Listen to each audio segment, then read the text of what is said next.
He thought yelling would break him. Instead, what came next left the entire boardroom in complete silence. It started on a Tuesday morning, the kind where the sky can't make up its mind. One minute it looked like summer was hanging on by a thread, and the next it felt like a storm was sneaking in from the edge of the horizon. I was already tired before I even walked into the building. You ever have one of those mornings where your coffee tastes like watered-down regret, and every traffic light has a personal vendetta against you? That was me, right there. My name is Marcus Grant, and let me tell you something. I wasn't just another suit walking into the office. I'm the guy who keeps this whole damn building running. You like your computers working? That's me.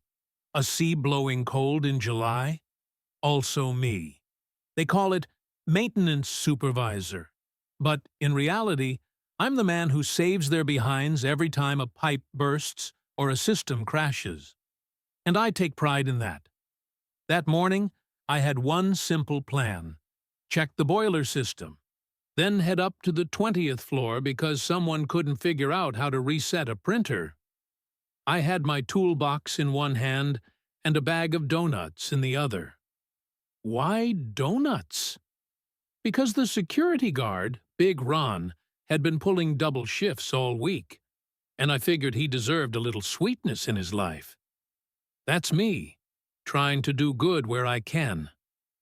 "Marcus, you're a saint, man," Ron said when I handed him the bag. His voice rumbled like a bass guitar, but his eyes, they looked tired. "Don't start lying this early in the morning," I said, flashing a grin. "Just make sure you save me one of those jelly-filled, all right?" Ron laughed, shaking his head. That was the kind of guy I am.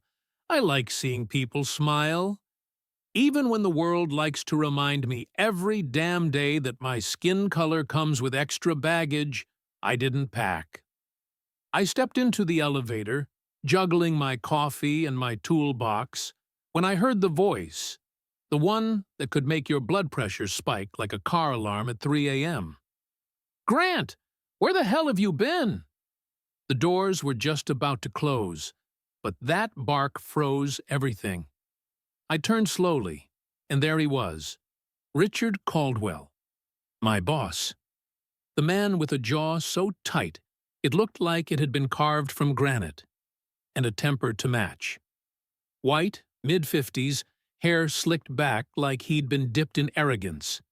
He was wearing one of those suits that probably cost more than my car, and his tie screamed, "I think I'm better than you." "I've been here, sir," I said evenly. "Just got in. Everything all right?" "All right." He stomped closer, his Italian shoes clicking against the marble floor like gunshots. "Do you even know what time it is? I asked for that conference room to be spotless by 8 o'clock. The CEO is flying in from Chicago. And guess what time it is, Grant? It's 8:30. 8:30. Now, let me make this clear. I had cleaned that damn room last night, scrubbed the table, polished the glass, even fixed the stupid flickering light they'd been ignoring for weeks. But did that matter? Nope. Because right now, in his eyes, I was just the guy who didn't move fast enough for his liking. "Sir, I stayed late last night to make sure that room was—" "Don't give me excuses," he snapped, cutting me off like I wasn't even a person standing there. You people are always full of excuses. Always something, isn't it? You people. Those two little words hit me like a sucker punch. My jaw tightened so hard I could have cracked a walnut between my teeth. The elevator doors closed slowly, like even they didn't want to witness this mess. Now, I'm a calm man. My mama raised me right. She taught me that dignity is something nobody can take unless you hand it over yourself. But let me tell you, right there in that lobby, with people stopping to watch, with Caldwell's voice echoing through the building like a bad sermon. I felt that dignity slipping. I could feel the stares, the whispers, the little smirks from folks who wouldn't dare step in but sure as hell loved the drama. And Caldwell? He was eating it up. "Do you have any idea what's riding on today?" he barked, his face so close I could smell the overpriced cologne mixed with cheap self-importance. "Do you even care? Or is this just another paycheck to you, Grant?" I stared at him, my grip tightening on the toolbox, and in that split second, I thought about every late night I'd spent in this building. Every time I'd crawled through a freezing vent in the dead of winter to fix their heating system. Every time I'd shown up early, stayed late, and kept this place from falling apart. While men like Caldwell acted like I was invisible. My heart pounded like a drum. I could feel the anger boiling, but there was something else too, something sharper. A voice in the back of my head whispering, "Not today. Today, you remind him who the hell you are." And just like that, I smiled. Slow. Controlled. The kind of smile that makes people nervous, because they don't know what's coming next. What happens next will change everything. You don't want to miss how this unfolds. The smile stayed on my face like a warning sign in bright red letters. Caldwell didn't notice. Not yet. He was too busy puffing up his chest like a rooster in a designer suit. "You think this is funny?" he barked, his voice echoing across the polished lobby. People were slowing down now, phones half out like they were ready to record if things got interesting. "Funny?" I said, tilting my head, still calm, still smiling. "Nah, but I'm curious." "Curious?" He frowned, the kind of frown that could wrinkle an iron board. "Yeah," I said, setting my toolbox down slowly, deliberately. Curious how a man can talk so loud and still say absolutely nothing worth listening to.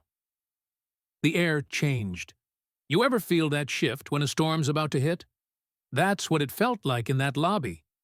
Heads turned. Somebody actually muttered, "Damn," under their breath. Caldwell's face turned a shade of red that didn't look healthy. "What did you just say to me?" he hissed. I said... I took a step closer, lowering my voice so it didn't sound like shouting. It sounded like truth. "You've got a lot of noise, Richard. A whole orchestra. But when it comes to respect, silence. Dead silence." He blinked like I'd slapped him. The man wasn't used to being challenged, especially not by someone like me, someone who didn't come with a corner office or a last name that opened doors. "Listen here," he started, but I cut him off. My turn now. "No, you listen," I said, my voice still calm but carrying weight. "I've cleaned your messes, fixed your systems, and kept this building from burning down more times than I can count. And every single time, I showed up. Not for applause, not for handshakes, because that's what real work looks like. And you? You think respect is optional when the guy standing in front of you isn't wearing a $1,000 suit. You could have heard a pin drop. Even the damn air vents sounded like they were holding their breath. Caldwell opened his mouth, closed it, then opened it again like a fish out of water. "Are you done?" he finally spat out. "Not even close," I said, "because I'm tired, Richard. Tired of men like you thinking that volume equals value. You yell, you humiliate, and you think that makes you a leader. It doesn't. It makes you a coward with a better wardrobe." The gasp that rolled through the lobby? Pure theater. Somebody in the back whispered, "Oh my God." Phones were out now. Caldwell saw them too. He glanced around like a man who just realized the stage lights were on, and the script he thought he had didn't apply anymore. "You're fired," he snarled, his voice low but shaking. I smiled wider. "Yeah? That's cute. But let me tell you something, Richard. Firing me? That's the smallest decision you're about to regret today." His eyes narrowed. "Is that a threat?" "No," I said, picking up my toolbox. "That's a spoiler." And with that, I turned and walked toward the elevator. Slow, calm. Every step felt like thunder rolling through that lobby. The doors slid open like they'd been waiting for this moment. I stepped inside, pressed the button for the top floor, and watched Caldwell standing there, fists clenched, face burning. When those doors closed, I exhaled. My hands were shaking, not from fear, but from the rush of finally saying what needed to be said. But here's the thing. I wasn't done. Not by a long shot. The climax is here. Everything you've been waiting for happens now. Stay tuned. The elevator ride felt like forever, but my mind was racing faster than a track star. I wasn't just walking away. I was walking towards something. Something big. When those doors opened on the 20th floor, the scene hit me like a Hollywood set. The boardroom was glass on 3 sides, sunlight bouncing off polished wood, and at the head of the table, Thomas Keaton, the CEO, the man who signed the checks. The man Caldwell had been breaking his neck to impress all week. Keaton was a sharp-looking guy, early 60s, skin pale as printer paper. But his eyes, they missed nothing. Sitting next to him were half a dozen executives, all in suits that probably cost more than my mortgage. And right at the far end, Caldwell, already there, pretending like he hadn't just tried to publicly strip me of my dignity 15 minutes ago. "Mr. Grant," Keaton said, eyebrows raised, "we weren't expecting you." "Well," I said, setting my toolbox down by the door, "life's full of surprises, isn't it?" A couple of executives chuckled nervously. Caldwell shot me a look that could curdle milk. "Richard," Keaton said, "is there a reason our maintenance supervisor is crashing a strategy meeting?" Caldwell opened his mouth, but I held up a hand. "If I may," I said. "This won't take long. Now, this is the part they'll talk about for years. Not because I yelled, not because I lost my cool, but because I didn't. I stood there, calm as a man on Sunday morning, and told the truth. I've worked in this building for 15 years, I said. Seen folks come and go, seen systems crash, pipes burst, storms knock out power. And you know what? Every single time, I showed up, no questions asked, because that's my job. That's what I do." They were listening now, every last one of them. Caldwell shifted in his seat, like a man sitting on a cactus. "But this morning," I continued, "I got called everything but a child of God by a man who thinks yelling equals leadership. And I'm standing here to say, it doesn't. Leadership is about respect. It's about knowing the people who keep your world spinning matter just as much as the ones sitting in these chairs." Silence. The kind that weighs a ton. Then Keaton leaned back slowly, his fingers steepled like he was holding a cathedral between them. "Richard," he said finally, his voice soft but sharp enough to cut glass. "Is that true?"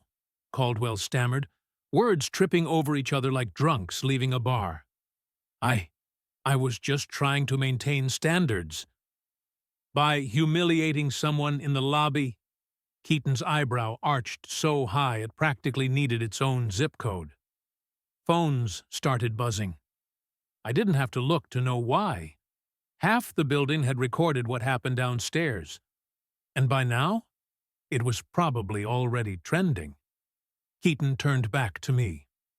"Mr. Grant," he said, Thank you for bringing this to my attention, and thank you for your years of service. Effective immediately, Richard Caldwell is relieved of his duties. You could have knocked Caldwell over with a feather. His mouth opened, closed, then opened again, but no sound came out. Meanwhile, my phone started blowing up in my pocket. Texts from folks downstairs, little snippets like, "Bro, you're a legend," and "Man, they're calling you the elevator prophet." I nodded once, calm as ever. "Appreciate that, sir. Now, if you'll excuse me, I've got a boiler to check." And that was it. I picked up my toolbox, walked out of that boardroom, and let the door close behind me like the final note in a symphony. By the time I hit the street, my phone had 237 notifications. Video clips of me standing up to Caldwell were all over social media. Comments pouring in, "This is how you handle a bully. Respect this man. Someone make him CEO already." And me? I just kept walking. Because sometimes the loudest thing you can do is speak the truth and let the world decide what to do with it. That day, they called me a legend. Me? I just called it Tuesday.